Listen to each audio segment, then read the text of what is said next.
Hello बच्चों, good morning all of you. Now I am Rajveer Singh present here for you to describe a new poem from our Flamingo book poetry poem number 2. जैसे यहाँ पर लिखा है second poem और that's name an elementary school classroom in a slum. यानी सबसे पहले हम जानेंगे बच्चों कि एलिमेंट्री क्या होता है। यानी एन एलिमेंट्री एक जो प्राथमिक यानी प्रारंभिक स्कूल माने होता है पाठशाला, या कह सकते हैं an elementary school classroom in a slum.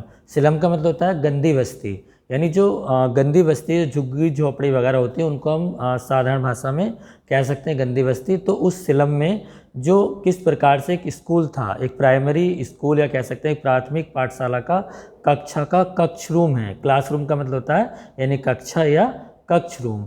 तो एक गंदी बस्ती में जो एक क्लासरूम होता है एक एलिमेंट्री स्कूल में, उस क्लासरूम के बारे में पोएट स्टेफन स्पेंडर हमें यहाँ पर डिस्क्राइब कर रहे हैं। यानी स्टेफन स्पेंडर जो हैं वो इस पोएम के पोएट हैं। In this poem the poet Stephen Spender describes about the condition या low condition of the students in a slum and elementary school classroom. यानी कि जो पोएट हैं स्टेफन स्पेंडर वो हमें एक स्लम में जो एक स्कूल खुला हुआ है एलिमेंट्री, ऐसी पिछड़ी हुई बस्ती बैकवर्ड जो एरिया होते हैं जहाँ पर बहुत ही निम्न तबके के लोएस्ट कैटेगरी के जो पर्सन रहते हैं उसे हम स्लम कहते हैं। उस स्लम बस्ती में एक क्लासरूम है एक स्कूल के अंदर। उस क्लासरूम में कभी हमें लेकर जाते हैं कि किस प्रकार से वहाँ क्लासरूम में क्या क्या है। तो आप इसको समझने के लिए एक पिक्चर को अपने माइंड में कंटेन कर सकते हैं कि क्लासरूम है उसमें क्या क्या हो सकता है। जैसे चेयर हो सकती हैं, पिक्चर्स हो सकती हैं, ब्लैक बोर्ड या ग्रीन बोर्ड हो सकते हैं,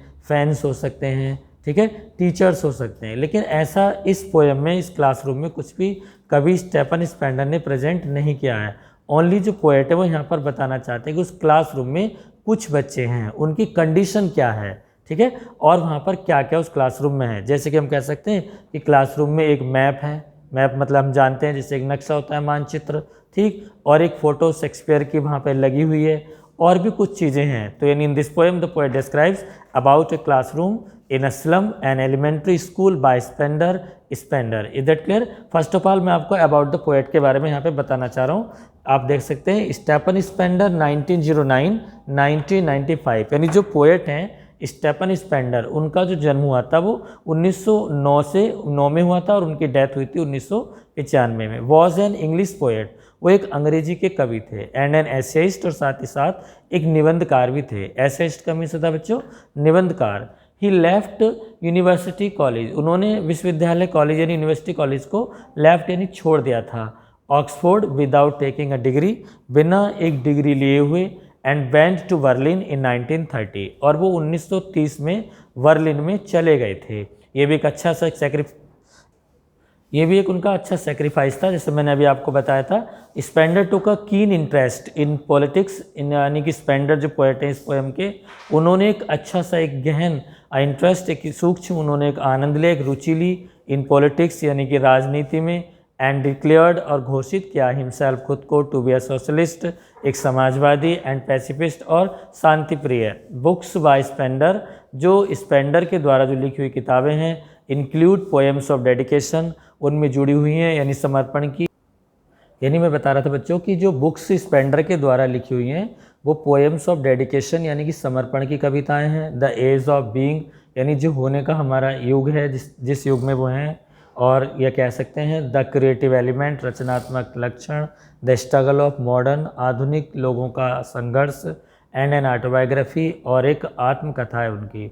ऑटोबायोग्राफी का मतलब होता है आत्मकथा, जो अपने बारे में लिखते हैं। वर्ल्ड विद इन वर्ल्ड, संसार के अंदर संसार कह सकते हैं। In an elementary school classroom in a slum, in an elementary एक जो प्रारंभिक या प्राथमिक जो पाठशाला है उसका जो क्लासरूम यानी कक्षा है, इन अ स्लम एक गंदी मलिन बस्ती में। स्लम का मतलब होता है मलिन बस्ती। ही हैज़ कंसल्टेड, उन्होंने इस प्रकार इसकी चिंता व्यक्त की है on themes of social injustice, यानी कि जो सामाजिक अन्याय है उसकी कहानी पर, and class inequalities. Class inequalities का मतलब होता है यानी कि जो वर्ग की असमानता है कि कोई किस कास्ट का है, किस वर्ग में है, उसकी जो इनइक्वालिटीज़ हैं। इक्वालिटीज़ का मतलब समानताएं, और इनइक्वालिटीज़ इसका मतलब होता है असमानताएं। तो यहाँ पर कवि जो है एक स्लम स्कूल में किस प्रकार से बच्चे जो असमानताओं का फेस करते हैं, किस तरह से असमानताओं को फेस करते हैं, जो सामाजिक अन्याय उनके साथ किया जाता है, वो सारी बातें इस कविता में कवि हमें बता रहे हैं। In this poem the poet describes, now I present the central idea of the poem.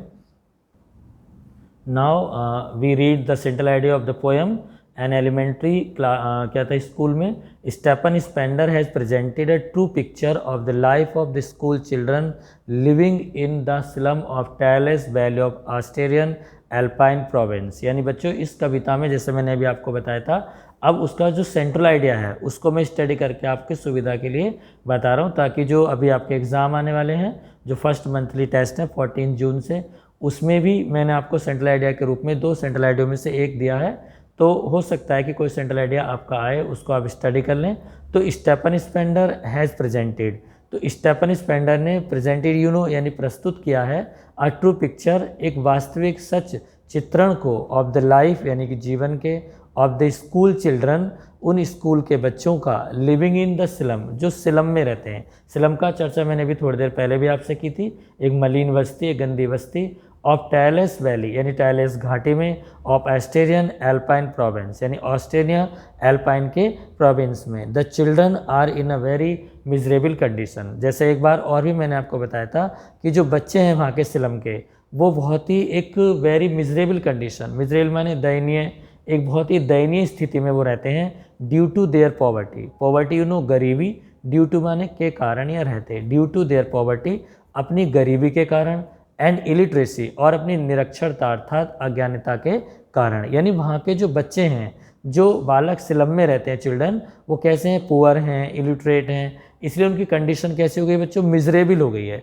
आप अपने शब्दों में भी लिख सकते हैं, दे आर डिप्रेस्ड, वे बहुत अधिक निराश हो गए हैं। देयर पेल फेसेस, पेल का मतलब होता है पीला, लेकिन यहाँ पर अर्थ है उदास दुखी, जो उनके पीले उदास दुखी फेसेस चेहरे हैं।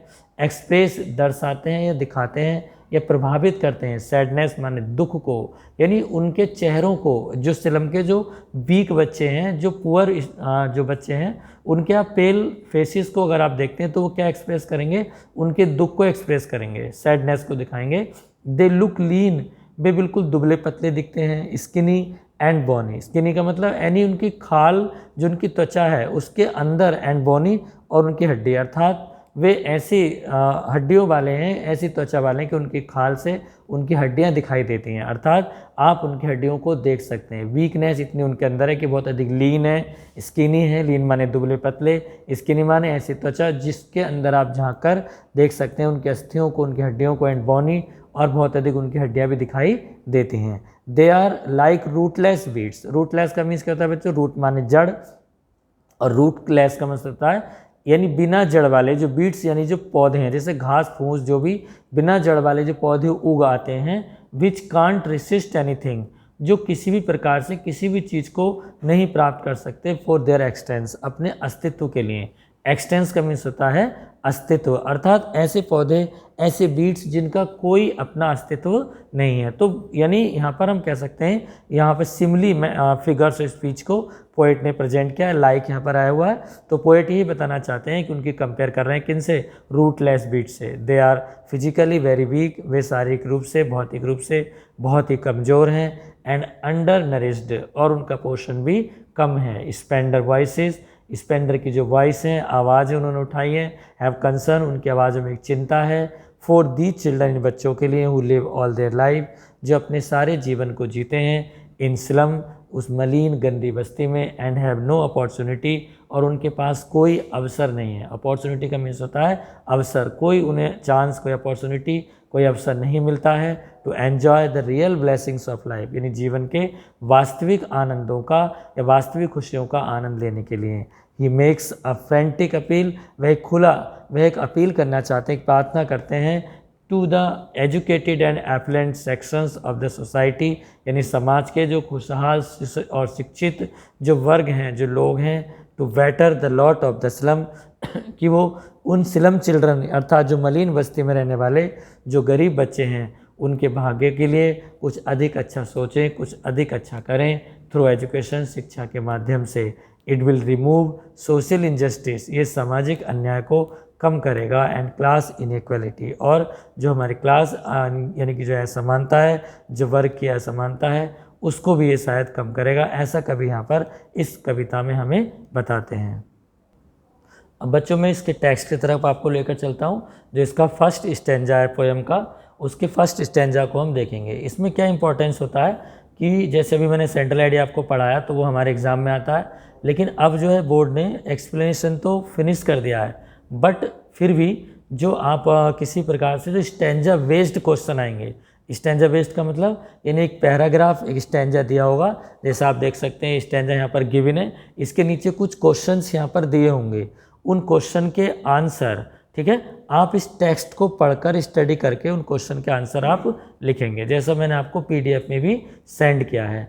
तो इस स्टैंजे का इंपॉर्टेंस होता है, इसलिए मैंने आपको ये बताया what is the importance of the text reading, कि टेक्स्ट रीडिंग का क्या महत्व है। अब मैं चलता हूँ पोएम की तरफ कि पोएम क्या है। Now I study far far from gusty waves. हम बच्चों फर्स्ट लाइन को पढ़ रहे हैं इस समय, आप ध्यान देंगे कि अब सर यहाँ पर फर्स्ट लाइन को पढ़ा रहे हैं। फार फार का मतलब होता है दूर दूर तक, फ्रॉम गस्टी वेव्स, गस्टी माने जो झोंकेदार, ठीक है, जो गस्टी का मतलब होता है झोंकेदार, वेव्स माने जो वहाँ की लहरें हैं, जो हवाएं चल रही हैं, गस्टी वेव यानी झोंकेदार लहरें, दी चिल्ड्रंस फेसेस, इन बच्चों के चेहरों से। किन बच्चों के चेहरों से? आप सोचिए मैंने आपको सेंट्रल आइडिया पढ़ाया था तो कौन बच्चे थे, अगर क्लास ऑफलाइन होती तो मैं आपसे पूछता कि एक यहाँ पर किन बच्चों के फेसेस के बारे में कभी यहाँ पर डिस्कस कर रहा है, तो आप देख सकते हैं उन बच्चों के चेहरों के बारे में जो बच्चे सिलम के थे। सिलम मतलब मलिन बस्ती में, अब समझ में आ गया। और उस मलिन बस्ती में भी जो एक एलिमेंट्री स्कूल है उसमें जो क्लासरूम है उसमें जो बच्चे बैठे हुए हैं उनकी पिक्चर ले जा रहा है। यानी आप इमेजिन करो कि आप देखिए कि एक बालक क्लास में बैठे हुए हैं, इज इट क्लियर, उनके चेहरे कैसे हैं वहाँ पर वो हमें बता रहा है। यानी first of all the poet describes about the condition of the children reading studying in a elementary school classroom in a slum, यानी स्लम के अंदर जो मलिन बस्ती है उसमें जो बालक बैठकर कक्षा में पढ़ रहा है उनके चेहरों के बारे में हम यहाँ पर डिस्कस कर रहे हैं। सेकंड लाइन में लाइक रूटलेस बीड्स, अभी मैंने आपको बताया था सेंट्रल आइडिया में, यानी ऐसे पौधे, ऐसे जो बीड्स होते हैं जिनकी कोई जड़ नहीं होती। फिर यहाँ पे कंपैरिजन हुई है, लाइक यहाँ पर यूज हुआ है किसके लिए, यानी सिमिली फिगर ऑफ स्पीच के लिए। रूटलेस का मीन्स होता है नहीं बिना जड़ों के, जो बेजड़ पौधे होते हैं जिनका कोई अपना अस्तित्व नहीं होता, उनकी तरह ये बच्चे हैं। अर्थात these children have no existence, अर्थात इन बच्चों का अपना कोई अस्तित्व नहीं है। The hair torn round their pallor, hair का मतलब बच्चों बाल, टर्न जैसे यहाँ पर फटे हुए से मतलब होता है, लेकिन यहाँ पर मतलब है यानी ऊबड़ खाबड़ जो उनके डिसऑर्डर में जो उनके बाल हैं, राउंड डेयर पार्लर, पार्लर मतलब पीले, अर्थात जो उनके उदासी से भरे पीले दुख भरे जो चेहरे हैं, पार्लर का मतलब उनके पीले उदास चेहरे के ऊपर उनके बाल बिल्कुल बिखरे हुए हैं इन डिसऑर्डर, यानी कभी कह सकता है यहाँ पर the hair torn round their pallor, अर्थात उनके जो बाल हैं वो बिल्कुल ऊबड़ खाबड़ अव्यवस्थित हैं, अर्थात वो किसी प्रकार से बाल कड़े हुए नहीं हैं, वो बाल बाए हुए नहीं हैं, बल्कि वो उनके पीले मुरझाए हुए उदास चेहरों पर उनके बाल बिल्कुल बिखरे हुए पड़े हैं। किनके? जो सिलम स्कूल में बच्चे पढ़ने के लिए आते हैं। द टाल गर्ल, अब यहाँ पर एक लड़की के बारे में पोएट हमें बताता है कि उसी जो सिलम में जो क्लासरूम है उसी क्लासरूम में एक टाल मतलब होता है लंबी, एक लंबी सी गर्ल मीन्स लड़की विद हर वेग्ड डाउन हेड, अपने जो एक लंबी सी लड़की होती है उसके बारे में कई बताते हैं कि उसका जो सर है यानी उसका भारी जो सिर है वजन से, यानी जिम्मेदारियों के या गरीबी के बोझ से जो भरा हुआ उसका लदा हुआ उसका सिर है, ठीक है, वो उसके बारे में बताते हैं। और दूसरा बच्चा कौन है? The paper seeming boy, paper से मतलब कागज़, सीमिंग माने प्रतीत होता है, वो बॉय माने लड़का, इसका मतलब है अर्थात कागज़ की तरह बिल्कुल पतला सूक्ष्म दिखने वाला, अर्थात आप अंदाज़ा लगा सकते हैं जैसा मैंने सेंट्रल आइडिया में बताया था कि बच्चा जो है वो कैसा है, पेपर सीमिंग है, अर्थात बिल्कुल दुबला पतला बच्चा, with red size, red size मतलब चूहे की आँखों के जैसा, जैसे अर्थात जिस प्रकार के चूहे की तीव्र सूक्ष्म छोटी छोटी आँखें होती हैं उन आँखों की तरह उस बच्चे की आँखें हैं, विद रेड साइज यानी चूहे की आँखों की तरह। द स्टंट भौचक्का सा, अनलक्की हेयर और बेकार बिखरे हुए बालों वाला, वैसे अनलक्की का मतलब दुर्भाग्यशाली होता है, ठीक है, और हेयर माने उत्तराधिकारी, यानी द स्टंट यानी भौचक्का सा, अनलक्की हेयर, और जो दुर्भाग्यशाली हेयर मीन्स उत्तराधिकारी, ये दो हेयर होते हैं बच्चों, एक होता है HAIR वो मतलब होता है बाल, और एक होता है HEIR, इसका मतलब होता है जो यहाँ पर लिखा है HEIR, इसका मतलब उत्तराधिकारी से, अर्थात जो बहुत चक्का सा दुर्भाग्यशाली उत्तराधिकारी है। और ट्विस्टेड बोन्स, उन मुड़ी हुई, उन टूटी फूटी अर्थात मुड़ी हड्डियों वाला। रिसीटिंग अ फादर्स गार्ड डिसीज, यानी जो अपने पिता की, ग्रैंड का मतलब होता है यानी कि जो रफ, डिसीज माने जो बीमारी है, अर्थात अपने पिता की उस रफ बेकार सी उस बीमारी से पीड़ित जो उसके पिता हैं उनकी बात को रिसीट माने पढ़ता हुआ यहाँ पर दिखाई दे रहा है, दोहराता हुआ। कहाँ पर? उस क्लासरूम में। आप समझिए एक बालक बैठा है जो अपने पिता की उन बीमारियों का उत्तराधिकारी है। इसका मतलब क्या है कि वो बालक अपने पिता की उन बीमारियों को प्राप्त कर रहा है, यानी जो बीमारी उसके पिता को थी, ठीक है, वही बीमारी उस बच्चे को भी प्रस्तुत हो रही हैं अर्थात प्रतीत हो रही हैं। ऐसा कभी यहाँ पर हमें बता रहे हैं, उन्हीं बातों को वो रिसीट माने दोहरा रहा है, रिसीटिंग मतलब पढ़ रहा है। और ग्रैंड का डिसीज मतलब अपने पिता की उन टूटी फूटी अर्थात उसी बीमारी को, हिज लेसन अपने पाठ को पढ़ रहा है, फ्रॉम हिज डेस्क अपनी डेस्क से, अर्थात उन्होंने देखा क्लासरूम में स्लम में कि एक बालक बैठा हुआ अपनी डेस्क पर अपना सिर नीचे किए हुए अपने लेसन अपने पाठ को पढ़ रहा है। At back of the dim class, यानी उस डिम माने अंधेरे से भरी उस कक्षा के पीछे, वन अननोटेड, वहाँ पर एक ऐसा, अननोटेड का मतलब ऐसा बालक जिस पर कोई ध्यान नहीं दिया गया है, स्वीट एंड यंग, प्यारा सा एंड यंग, और छोटा सा बालक, हिज आइज़ उसकी आंखें, लिव इन अ ड्रीम एक सपना देखती हैं, अर्थात उसकी आंखें किस में हैं? हिज आइज़, यहाँ पे आप देख सकते हैं his eyes live in a dream, उसकी आंखें एक सपने में रहती हैं, एक सपने में जीती हैं। क्या सपना देख रही हैं? ऑफ स्क्वायरल्स गेम, स्क्वायरल का मतलब होता है बच्चों गिलहरी, एक गिलहरी के खेल को। इन ट्री रूम, एक वृक्ष के रूम मन स्थान में, जैसे वृक्ष में एक स्थान बना हो उसमें गिलहरी रहती है, इस प्रकार से वो भी अपने सपना देखता है, उसकी आंखें भी। अदर देन दिस, इसकी अपेक्षा। दूसरा, वन सावर क्रीम वॉल्स, यानी अब यहाँ पर सेकंड स्टैंजा स्टार्ट हो रहा है। On sour cream walls donation Shakespeare's head, cloudless का मतलब at dawn, civilized dome riding all cities, well flowery tireless valley, open handed map, avoiding the world's its world, and yet for these children these windows, not this map their world, where all their futures painted with a fog, a narrow street sealed in with a lead sky, far far from rivers, caps and stars of words.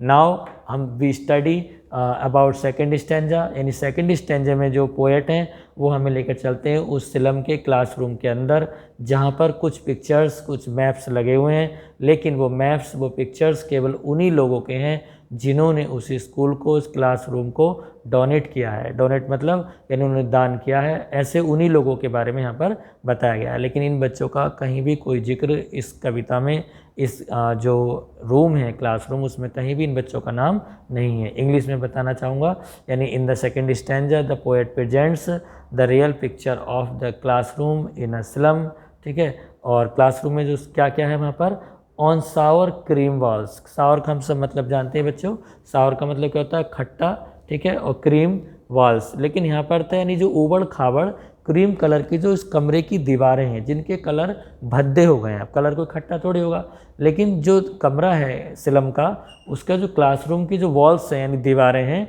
वो कैसी हो गई हैं? बिल्कुल भद्दे से cream colour का उन पर रंग किया हुआ है। डोनेशंस जो विभिन्न प्रकार के दान से, डोनेशन से बने हुए हैं। शेक्सपियर्स हेड, वहाँ पे शेक्सपियर के बारे में बता दूँ, आपने लास्ट ईयर भी पढ़ा था। Shakespeare is a great poet and dramatist. Shakespeare जो हैं एक महान कवि भी हैं और एक ड्रामाटिस्ट भी हैं, इनको हम पढ़ चुके हैं, 10th में ही पढ़ा है हमने फेथफुल फ्रेंड में और अन्य कविताओं में। शेक्सपियर्स हेड यानी जो शेक्सपियर का जो सिर है वहाँ पर दिखाई दे रहा है। अब शेक्सपियर का सिर थोड़ी होगा, वहाँ पर एक पिक्चर लगी हुई है शेक्सपियर की जिसमें उनका सिर दिखाई देता है। क्लाउडलेस एट डॉन, क्लाउडलेस मतलब बिना बादल के, अर्थात क्लाउड मीन्स बादल, क्लाउडलेस यानी बादल रहित। एट डॉन, डॉन माने सुबह सुबह, ब्रह्म मुहूर्त अर्थात सूर्योदय से पहले का समय। सिविलाइज्ड डोम राइडिंग ऑल सिटीज़, सभ्य लोग वहाँ पर, राइडिंग माने यानी सवार, घुड़सवारी करते हुए या आते हुए, ऑल सिटीज़ सभी शहरों से आते हुए वहाँ पर दिखाई दे रहे हैं। बेल्ड फ्लॉबरी, बेल्ड मतलब ऐसी, बेल का मतलब तो बच्चों BELL, बेल माने क्या होता है? यानी belled flowery tireless valley open handed map, यहाँ पर ऐसे घंटियाँ जैसे बजती हों, फ्लॉबरी फूलों से भरा हुआ, टायरलेस जो वैली यानी जो घाटी है, ओपन हैंडेड मैप, कहाँ था स्कूल सिलम? टायरलेस वैली में था, ठीक है। ओपन हैंडेड मैप, ऐसा एक मैप एक मानचित्र, एक नक्शा है जो ओपन हैंडेड है, अर्थात उस बिल्कुल खुला है, लेकिन उस मैप में इन बच्चों का कहीं भी जिक्र नहीं है। वहाँ पर फ्लॉवरिंग है, वेल्स हैं, awarding the world it's world, awarding यानी पुरस्कार देते हुए या रिस्पेक्ट करते हुए, द वर्ल्ड इट्स वर्ल्ड यानी कि संसार को, यानी संसार अपने संसार को अवार्ड करता है, इन बच्चों की तरफ किसी का ध्यान नहीं है। यानी अगर उसमें कोई मैप लगा है तो उस मैप में क्या है, आपने देखा एक तो शेक्सपियर की फ़ोटो लगी हुई है उस रूम में, और जो डोनेटेड पर्सन है उनकी फ़ोटो लगी हुई है, और एक ओपन हैंडेड मैप है, वो भी केवल वर्ल्ड को ही अवार्ड कर रहा है, लेकिन इन बच्चों का कोई डिस्कशन नहीं है। एंड येट, और फिर भी, फॉर दीज चिल्ड्रन, इन बच्चों के लिए, दीज विंडोज़, इन खिड़कियों में, ठीक है, यानी कि नॉट दिस मैप, इन ना कि इस नक्शे पर, देयर वर्ल्ड, उनका कोई संसार नहीं है। किनका, यानी कवि कहना चाहते हैं कि इस कक्ष की किसी भी दीवार पर ना तो इन बच्चों का कहीं कोई नाम है,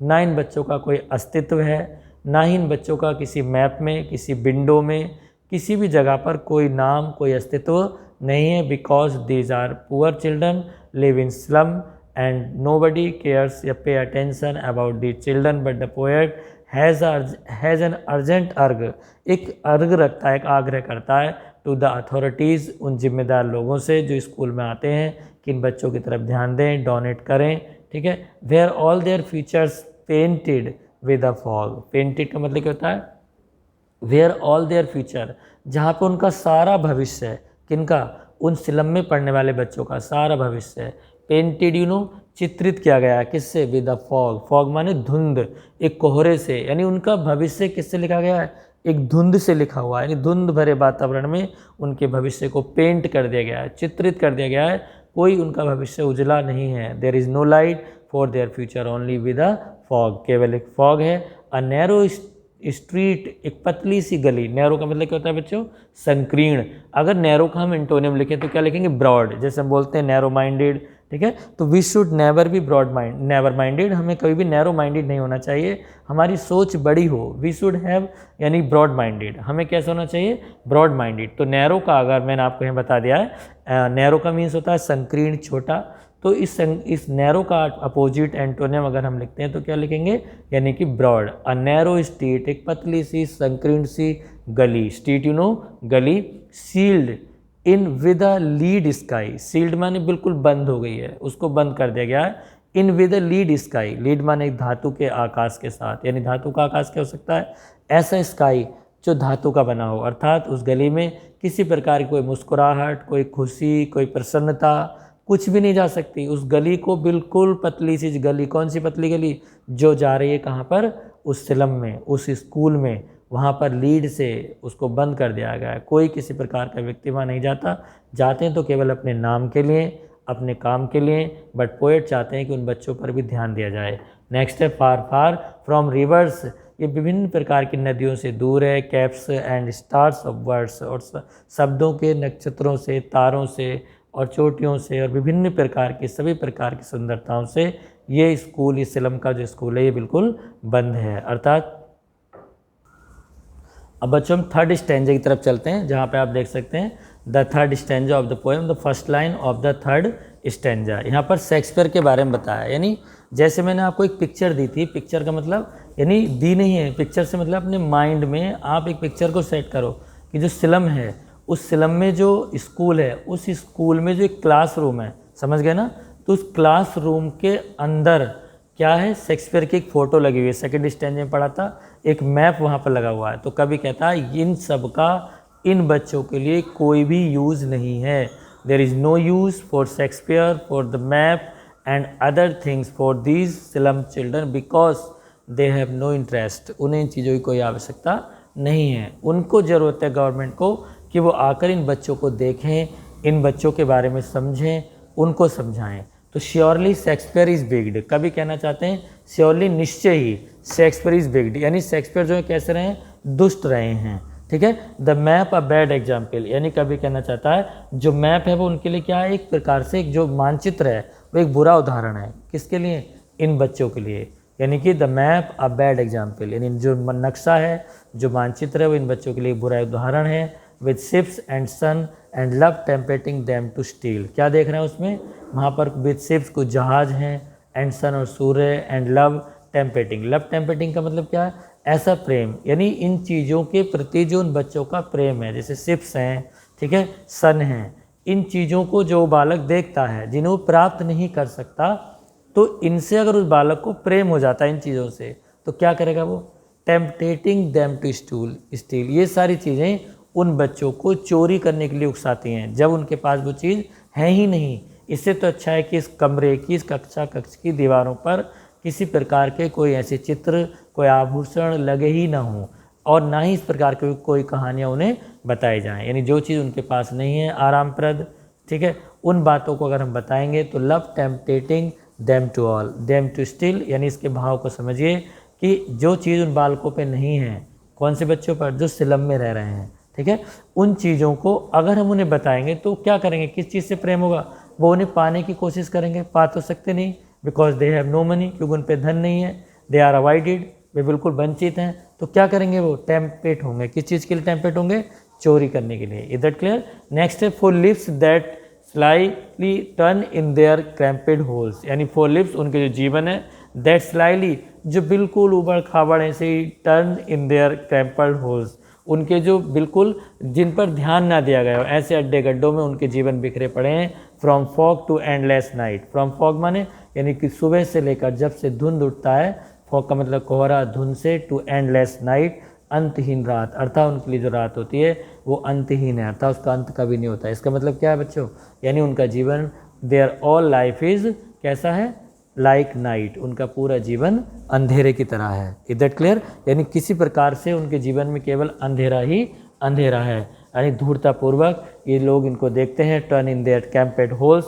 क्रैम्पेड होल्स का मतलब होता है यानी किसी भी प्रकार से बिल्कुल सक्रिय पड़े हुए उबड़ खाबड़ जो उनके होल्स यानी जो गड्ढे हैं। From fog to endless night, यानी अंतहीन रात से। On the slag heap. Slag heap का मतलब होता है जो उनके विभिन्न प्रकार से ऐसी चीज़ें, ऐसी धातुएं, स्लैग का मतलब बेकार की धातुएं, ऑन द स्लैग हीप, ऐसी धातु जिनकी हीप का मतलब होता है ढेर, जो ढेर लगे पड़े हैं। दी चिल्ड्रन, ये बच्चे। बेयर स्किन्स, ऐसी स्किन पीप्ड, ऐसे कपड़े पहने हुए हैं, ऐसी स्किन है उनकी शरीर की। स्किन का मतलब होता है यानी कि जो उनकी खाल है, पीप्ड माने झांक रही है। Through by bones, through by bones का मतलब हड्डियों से, अर्थात उनके शरीर की जो खाल है उससे हड्डियां दिखाई देती हैं। एंड स्पेक्टिकल्स ऑफ स्टील, और ऐसे स्टील माने एक धातु होती है, स्पेक्टिकल्स माने चश्मे, अर्थात जो उनके चश्मे हैं वो इस तरह के लग रहे हैं जैसे मानो स्टील की धातु के बने हों। विद मैंडेड ग्लास, मैंडेड माने मरम्मत किए हुए कांच से।